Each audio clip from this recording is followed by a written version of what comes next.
Bonjour à tous, aujourd'hui je vous retrouve dans ma nouvelle vidéo pour vous parler de l'insuline. Oui, qu'est-ce que c'est l'insuline? Sûrement vous le voyez un peu partout, les régimes, on parle d'indice glycémique, d'insuline par-ci par-là, mais on ne sait pas forcément ce que c'est. Donc moi dans cette courte vidéo, je vais essayer de faire court, je vais vous expliquer un petit peu ce que c'est et comment ça marche.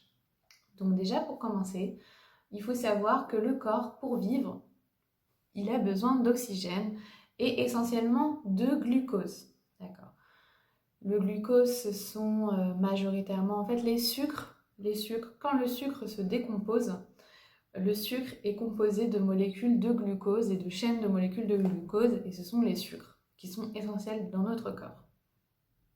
Lorsque par exemple on va manger un aliment sucré, on ingère cet aliment, il passe dans notre système digestif, il arrive dans notre intestin grêle, et ce sucre-là, ce sucre va être décomposé en molécules de glucose, et dans l'intestin grêle, le glucose va passer de l'intestin grêle vers le sang.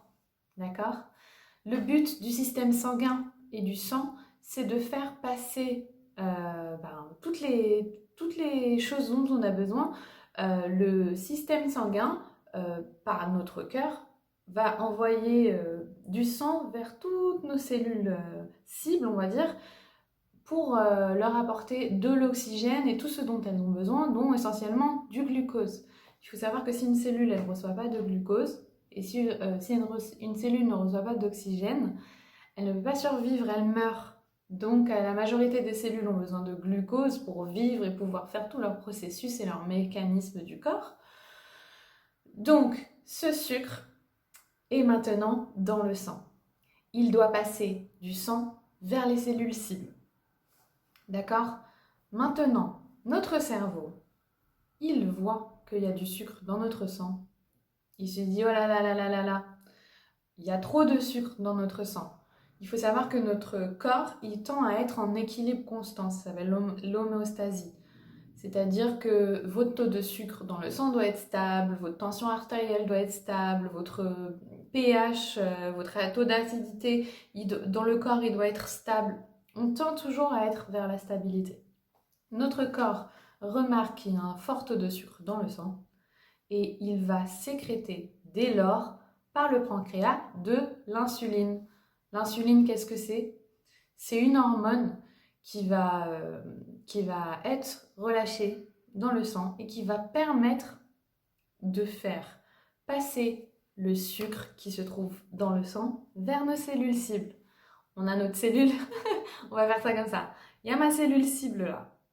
Il y a mon vaisseau sanguin qui passe juste à côté, qui doit lui donner tout ce qu'il a besoin. Mais ma cellule, elle est fermée. Il y a du sucre là qui passe. Il y a le sucre, il passe dans le sang, là, dans le tuyau, dans le tuyau sanguin. Mon sucre se trouve dedans, mais il ne peut pas passer tout seul du sang vers la cellule. Il a besoin de l'insuline. Donc l'insuline, elle est relâchée, elle est sécrétée par le pancréas et elle va permettre d'ouvrir notre cellule et de faire passer le sucre qui est dans le sang vers la cellule.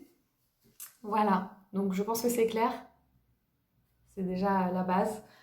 Donc, euh, pourquoi on parle énormément d'insuline, etc. Il faut savoir du coup que l'insuline, elle a pour fonction d'ouvrir nos cellules. Donc nos cellules, elles vont... Soit, par exemple, on prend une cellule de graisse. Notre cellule, soit elle est en phase où elle mange, soit elle est en phase où elle rejette. D'accord? Donc quand l'insuline il est sécrété, notre cellule elle s'ouvre et elle est en mode mange, mange, mange. Elle mange, elle absorbe, sa cellule elle absorbe. Et quand l'insuline, quand le taux par exemple, quand notre taux de sucre était très élevé et qu'on a sécrété de l'insuline, on a ensuite cette petite chute, il faudrait que je trouve un petit dessin pour vous montrer, on a ce taux de sucre, du coup, il diminue parce que le taux du sucre dans le sang diminue puisque le sucre est donné vers les cellules, et d'un coup, il y a une petite bosse comme ça vers la fin. C'est quoi cette petite bosse? Ça veut dire qu'on n'est toujours pas stable au niveau de notre taux de sucre dans le sang, et, euh, et, euh, et notre corps va comprendre, avec cette petite bosse, je ne sais pas comment l'appeler, en fait, notre corps va se dire, ah, bah zut, j'ai pas assez de sucre dans mon sang, donc donne-moi à manger. Après, je caricature, je pars dans l'extrême. Le sucre, il n'est pas mauvais, il est essentiel pour qu'on puisse vivre. Les glucides sont essentiels pour qu'on puisse vivre.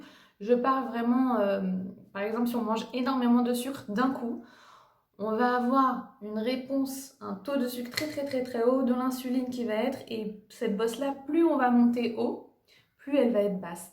Et dans cette petite bosse basse-là, c'est là où on a la fringale. C'est-à-dire que cette bosse-là, là, où on se dit, ah là là, il me manque du sucre, notre cerveau il dit, il me manque du sucre, il va vous dire, va manger du sucre, elle arrive seulement 30 secondes à 2 minutes après que vous ayez mangé du sucre. C'est pour ça que quand vous mangez quelque chose de très très très sucré en général, au bout de 1 minute, vous mangez un gâteau, vous n'allez pas vous arrêter à un gâteau, vous allez en devoir un deuxième, un troisième, un quatrième, et c'est là le piège de ces pics de sucre constants, très très élevés et très continuels sur le temps. Il faut savoir que euh, tout ce mécanisme-là, notre corps, comment dire, il a des limites. Si vous jouez trop à manger beaucoup, beaucoup de sucre, très, très, très, très souvent, au bout d'un moment, votre pancréas, il envoie de l'insuline, il essaie de faire rentrer le sucre vers les cellules. Au bout d'un moment, il peut un peu s'embrouiller. Et malheureusement, quand vous lui donnez beaucoup, beaucoup, beaucoup de sucre, votre cellule, en fait, elle va commencer à être, comme elle va être continuellement ouverte, etc., elle va être trop sujette au sucre trop souvent et elle va développer une résistance à l'insuline. Et c'est là où c'est vraiment dangereux, c'est là où on risque de développer du diabète de type 2. Donc c'est quoi le diabète de type 2?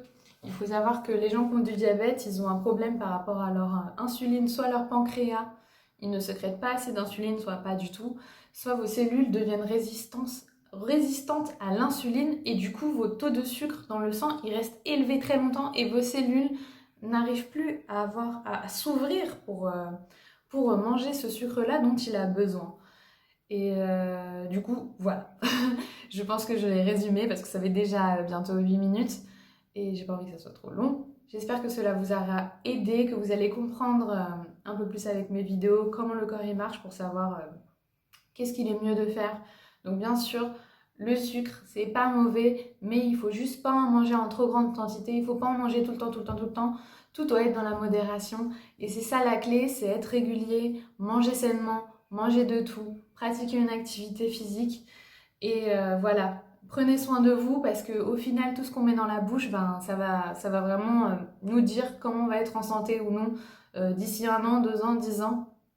Et on peut vraiment par notre alimentation comprendre comment ça marche et changer les choses et changer les choses pour ne pas tomber malade, pour diminuer nos risques, surtout si par exemple vous savez que dans votre famille vous avez beaucoup de diabétiques, faites attention à votre taux de sucre, faites attention à vous et voilà, je vous embrasse, bisous.